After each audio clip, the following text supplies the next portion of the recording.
မြတ်စွာဘုရားရဲ့သာသနာနောက်ပိုင်းမှာအိန္ဒိယတောင်ပိုင်းမှာဘုရားဘာသာထွန်းကားနေတယ်နော်မြောက်ပိုင်းမှာလည်းထွန်းကားတယ်တောင်ပိုင်းမှာလည်းထွန်းကားဘုရားဘာသာမြတ်စွာဘုရားရဲ့တပည့်တော်ကတွေဟာပြန့်နှံ့ပြီး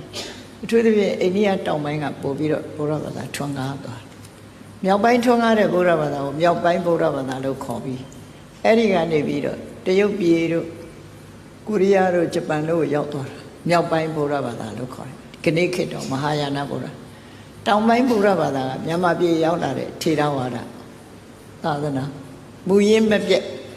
လက်ခံကျင့်သုံးတဲ့ဘာသာမြောက်ပိုင်းဘုရားဘာသာကသူတို့ကလူတွေနဲ့သင်လျော်အောင်ပြင်ဆင်ပြီးတော့မြတ်စွာဘုရားရဲ့ဟောကြားချက်တွေကိုခေတ်မီအောင်ပြင်းပြီးတော့ဟောပြောသွားကြတယ်စာအုပ်တွေရေးကြတယ်ဆိုမြောက်ပိုင်းဘုရားဘာသာပြင်ဆင်ထားတဲ့ဘုရားဘာသာဖြစ်တယ်အင်္ဂလိပ်လိုဒါကြောင့်မလို့တောင်ပိုင်းဗုဒ္ဓဘာသာကိုထေရဝါဒမြောက်ပိုင်းဗုဒ္ဓဘာသာကိုမဟာယာနလို့ခေါ်ပြီးမဟာယာနနဲ့ထေရဝါဒဗုဒ္ဓဘာသာအမျိုးအစားနှစ်ခုကွဲပြားသွားတယ်ဒီလိုကွဲပြားတာဟာအယူဝါဒကွဲပြားလို့တော့မဟုတ်ဘူးလိုက်နာကျင့်ဆောင်မှုဒေတာချင်းကွဲပြားခြားသွားတဲ့အခါ tradition တွေရောသွားတဲ့အတွက်ကြောင့်ကွဲပြားခြားနာအဲ့တော့ထေရဝါဒ tradition ဆိုတာတော့မြတ်စွာဘုရားတရားတော်ကိုလုံးဝမပြင်မဲနဲ့မူရင်းအတိုင်းလက်ခံတာ orthodox လို့ခေါ်တယ် orthodox ဆိုတာမူရင်းအတိုင်းပဲလက်ခံပြင်ဆင်မှုမလုပ်ဘူးလူတွေကအသိပြင်နေတယ်လေ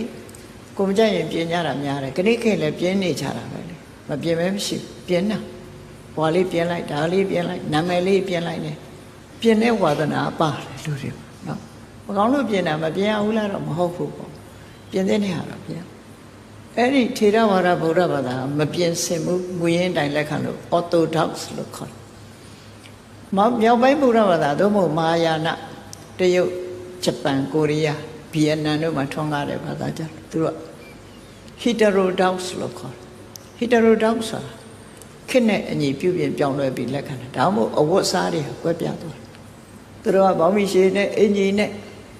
နော်ခေတ်မီတဲ့အဝတ်စားတွေဝတ်ပြီး